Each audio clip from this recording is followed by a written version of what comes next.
That is massive. You are breaking down the old habit and you're building up a new one. And how are you? Yeah, we do this weekly. Okay.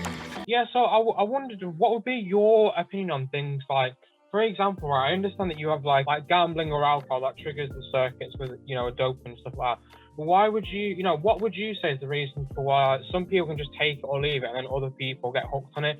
As an example with alcohol, some people can just drink, recreationally. From what I've seen, like the generalization tends to be that like all addicts tend to be like, it's not just the pleasure of it, it's more of like numbing like pain. It tends to be more so about pain than pleasure. And like as an example, when it comes to PMO, I've known like when I was a teenager, like some people did it as teens and then they just sort of, moved on. It was fine. There was no, they weren't addicted to it. It was just fun to them, like an experiment. But there are other people obviously who get hooked on it. Same thing with like alcohol, gambling, or whatever the case. Right. I think, I'm sure there's a number of factors, and I wouldn't want to, create a bit, but I think there's all sorts of things that go on. First of all, is brain physiology. We vary in that, and obviously genetics and all sorts of things influence that brain chemistry. But what we do know is if you do a particular behavior repeatedly, and it's just like, what we've heard about, how do you develop a habit? Oh, you've got to spend, 10,000 hours or whatever to get really good at it. What that is doing is when you act differently, or when you act in a particular way and you do that habitually, it absolutely builds up, strengthens the areas of the brain that underpin that behavior, and they become much more automatic and they become difficult to break. Right? Yeah, I was going to say, is that like the neurons that fire together, wire together? Yeah. I mean, those circuits that continue to be used together, the circuit underpinning porn or video games or whatever it is, just get so strong. And a good metaphor or analogy for them is like rope. The rope gets really strong, and you can't break it, right? Yeah. You can't break it. And so what you're trying to do on one hand is break that rope by fraying it. And the way you fray it is not indulge as regularly and then ultimately not indulge at all. Then those circuits don't get used. And the more they don't get used, the more they become frayed. And then you imagine that rope as being very thin and can easily be broken. So that's breaking a habit. Now, the same thing applies to developing a new habit of doing something different. You build, that's the neurological basis. And that's why I tell people every time you successfully resist a temptation to whatever, that is massive. You are breaking down the old habit and you're building up a new one. And with repetition, within a certain period of time, it's not overnight, it's a lot of work, but over time, it comes to the point where that is not habitual. It's much easier to manage. And, then there's a whole positive role from there. Yeah. Teddy, you're going to say something? Yeah, I was actually going to say, this is like, less of a, implementing a behavior thing, but this actually has like a big, obviously like a huge connection with the program. Like a lot of times, I'm sure everyone gets this, I get very like intrusive thoughts, and it doesn't have to be like, sexual or inappropriate, but like they're just a lot of like negative thoughts. Some of them have been things that have happened in the past.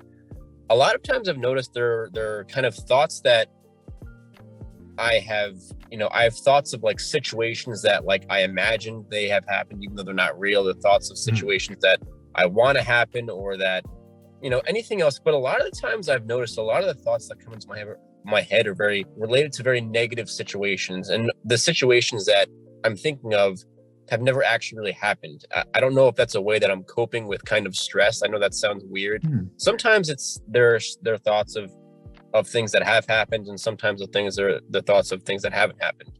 But I've kind of realized that it's a way for me to kind of like dive into my own fantasy. But it's the thoughts in general that are coming into my head are more often than not mostly negative, although I obviously do get positive thoughts. But it just seems like it's a way for me to kind of cope with whatever kind of stress I'm dealing with. Like, yes, I'm working part-time, I'm in school part-time, I'm trying to go into this I've switched careers and now I'm going down a different path, and I get very like stressed easily. And I will say, like, yes, I have been implementing the tools, and there are times where I do kind of get complacent with them, to be honest. But like, what is a good way that we can kind of deal with like thoughts that we really don't want to have to deal with, basically?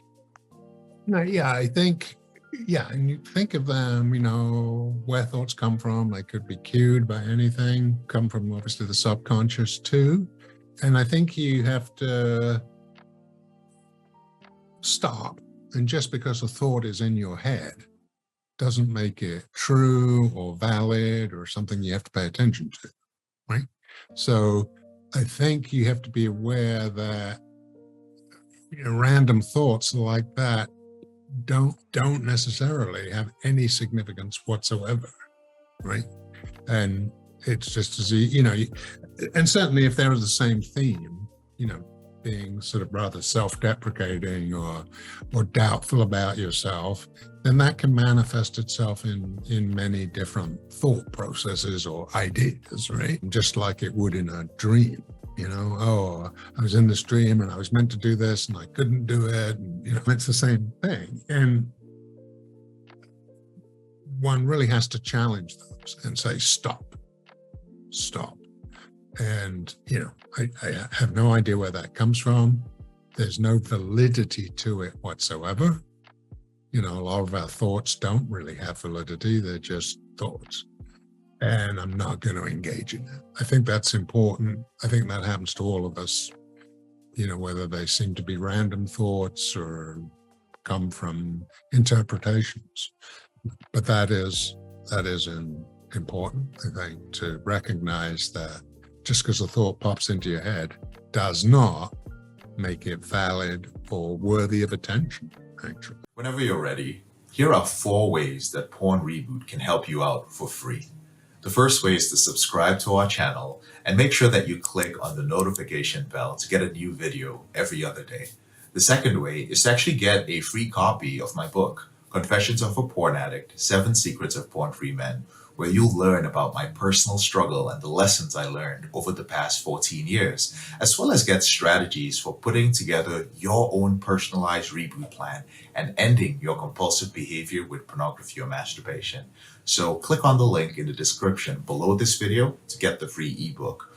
And thirdly, if you're not sure where you'd like to start, but you'd like to learn more about my team and I, or you'd like to spend time with more like-minded professionals like entrepreneurs, business owners, men who work in sales or consulting or high-level jobs, men who are controlling their behavior, then join our free and confidential group, the Porn Reboot group on Facebook. There's also a link to join the group in the description below this video. And finally, if you need our help right now because you have a burning issue, it's an emergency. Your behavior with pornography is hurting you mentally. You're about to lose your relationship and you want to live up to your potential or be an authentic man and free yourself from shame, guilt, and underachieving, then click on the link in the description below this video that actually says free coaching call, or visit elevatedrecovery.org and click on the link which says book a call.